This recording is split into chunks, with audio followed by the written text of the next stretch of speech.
بسم اللہ الرحمن الرحیم۔ السلام علیکم۔ کلاس 9 لیکچر نمبر 8 سورہ انفال کے بارے میں ہم پڑھ رہے ہیں، ٹھیک ہے نا۔ اور سورہ انفال میں جو ہے وہ غزوہ بدر کے حوالے سے واقعات کا ذکر ہے، ٹھیک ہے۔ غزوہ بدر میں اللہ تعالیٰ نے مسلمانوں کے ساتھ کس طرح کی غیبی مدد کی، ان سب کے بارے میں پڑھا، ٹھیک ہے۔ پھر اس سے پچھلے رکوع میں جو تھا وہ اللہ تعالیٰ نے مسلمانوں کو ہدایت کی کہ کیا کرو، اللہ اور اس کے رسول کی کیا کرو، اطاعت کرو، اور ان لوگوں کی طرح نہ ہو جاؤ کہ جن کا سننا اور نہ سننا جو ہوتا ہے وہ برابر ہوتا ہے۔ پھر شر الدواب کے بارے میں پڑھا، ٹھیک ہے۔ پھر اس فتنے کے بارے میں پڑھا کہ جو صرف ظالموں کو پہنچنے والا نہیں ہے، ٹھیک ہے نا۔ پھر خیانت کے بارے میں پڑھا، پھر اولاد اور مال کی آزمائش کے بارے میں ہم نے پچھلے رکوع میں پڑھا تھا۔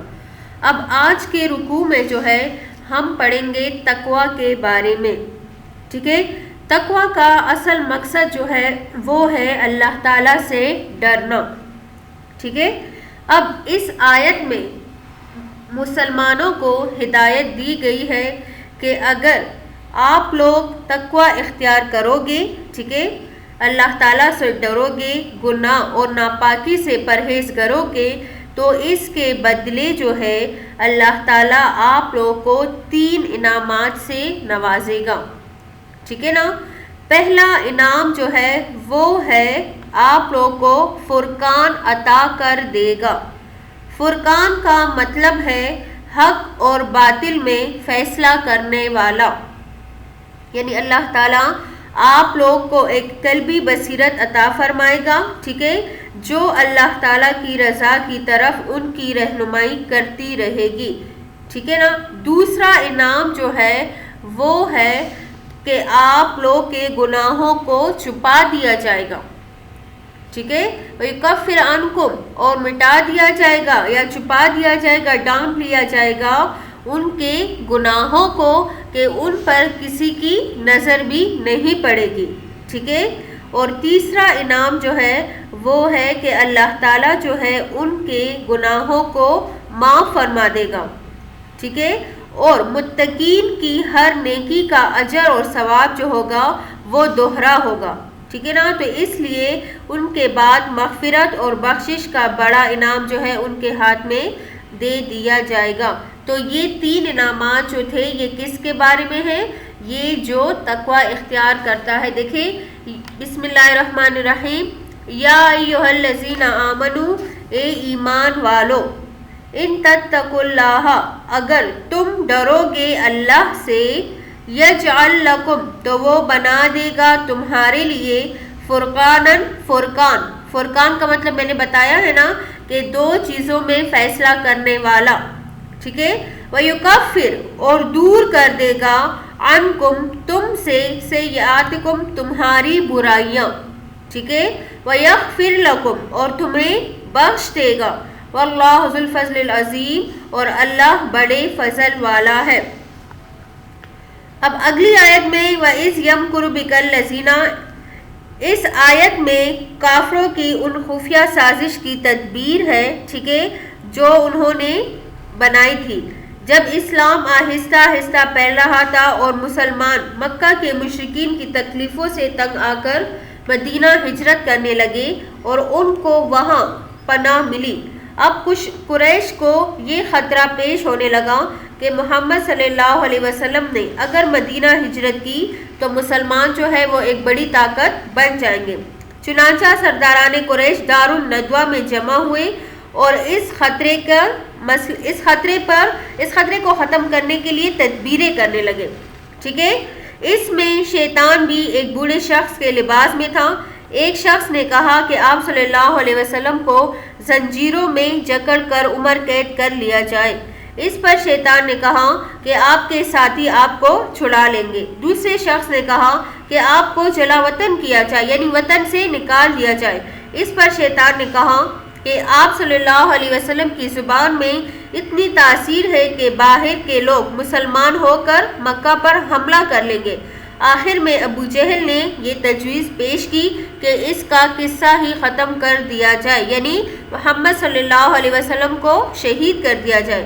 اس پر شیطان نے فوراً حامی بھر لی اور یہ فیصلہ کیا کہ آپ صلی اللہ علیہ وسلم کے گھر کا محاصرہ کریں گے. جب آپ صلی اللہ علیہ وسلم گھر سے باہر آ جائیں تو کام تمام کر لیں گے، یعنی نعوذ باللہ آپ صلی اللہ علیہ وسلم کو کیا کر دیں گے؟ شہید کر دیں گے. اس سازش کی اطلاع حضرت جبرائیل علیہ السلام نے آپ صلی اللہ علیہ وسلم کو دی اور آپ صلی اللہ علیہ وسلم رات ہی کو حضرت ابوبکر صدیق رضی اللہ تعالیٰ عنہ کے ہمراہ ہجرت کے لیے روانہ ہوئے. اور اسی طرح کافروں کی یہ تدبیر بھی جو تھی وہ کیا ہو گئی؟ مٹی میں مل گئی، یعنی ناکام ہو گئی. تو اس آیت میں اس واقعے کا ذکر ہے. دیکھیں وَإِذْ يَمْكُرُ بِكَ، اور جب خفیہ تدبیریں کر رہے تھے، بِكَ آپ کے بارے میں، الَّذِينَ وہ لوگ، کفروا جنہوں نے کفر کیا، لِيُثْبِتُوكَ تاکہ آپ صلی اللہ علیہ وسلم کو قید کرے، او یقتلوک یا آپ صلی اللہ علیہ وسلم کو قتل کرے، او یخرجوک یا آپ صلی اللہ علیہ وسلم کو جلا وطن کر دے. ٹھیک ہے. وَيَمْكُرُونَ وہ خفیہ تدبیریں کرتے تھے، وَيَمْكُرُ اللَّهُ اور اللہ بھی خفیہ تدبیر کرتا ہے. ٹھیک ہے. وَاللَّهُ خَيْرُ الْمَاكِرِينَ اور اللہ بہترین تدبیر کرنے والا ہے، یعنی ان کی اس تدبیر کی خبر جو تھی وہ اللہ تعالیٰ نے حضور اکرم صلی اللہ علیہ وسلم کو دے دی تھی. آگے ہے وَإِذَا تُتْلَىٰ اور جب پڑھی جاتی ہے، علیہم ان پر، آیاتنا ہماری آیات، قالوا وہ کہتے ہیں، قد سمعنا ہم نے سن لیا، لو نشاء اگر ہم چاہے، لَقُلْنَا مِثْلَ هَٰذَا تو ہم بھی اس جیسا کہتے. ٹھیک ہے. ان ہاذا نہیں ہے یہ، الا مگر، اساطیر الاولین پہلے لوگوں کی کہانیاں، یعنی وہ اس قرآن کو کیا سمجھتے تھے؟ پہلے لوگوں کی کہانیاں سمجھتے تھے، اور وہ کہتے تھے کہ کیا ہے کہ ہم بھی اس جیسا کہہ سکتے ہیں کیونکہ جو ہے اس میں پہلے لوگوں کی کہانیاں ہیں. پھر آگے ان کا مطالبہ کیا تھا؟ وَإِذْ قَالُوا اور جب وہ کہنے لگے، اللہم اے اللہ، ان کانا اگر یہ هو الحق حق ہے، من عندک آپ کی طرف سے، فَأَمْطِرْ تو برسا دے، علینا ہم پر، حجارتاً پتھر، من السماء آسمان سے، او ائتنا بعذاب علیم یا ہم پر کوئی بڑا عذاب لے آ. ٹھیک ہے. ان کا کیا مطالبہ تھا؟ اگر یہ قرآن واقعی اللہ تعالیٰ کی طرف سے حق ہے تو ہم پر کیا کر دے؟ آسمان سے پتھر برسا دے یا ہم پر کوئی بڑا عذاب لے آ. ٹھیک ہے. تو آج کے لیے یہاں تک کافی ہے. ٹھیک ہے نا. اس میں کیا پڑھا ہم نے؟ تقویٰ کے انعامات پڑھے. ٹھیک ہے. تقویٰ کے 3 انعامات پڑھے. وَإِذْ يَمْكُرُ بِكَ الَّذِينَ میں کس واقعے کی طرف اشارہ ہے کہ اللہ تعالیٰ نے خفیہ سازش کی تدبیر جو تھی وہ حضور اکرم صلی اللہ علیہ وسلم پر واضح کر دی، اور پھر جو ہے کفار کا مطالبہ تھا کہ ہم پر عذاب نازل ہو جائے. ٹھیک ہے. سمجھ آ رہی ہے؟ یہ آپ لوگ ترجمہ یہاں تک یاد کر لیں. اس رکوع کا اگلا حصہ جو ہے وہ انشاءاللہ ہم پھر پڑھیں گے. ٹھیک ہے. والسلام. شکریہ.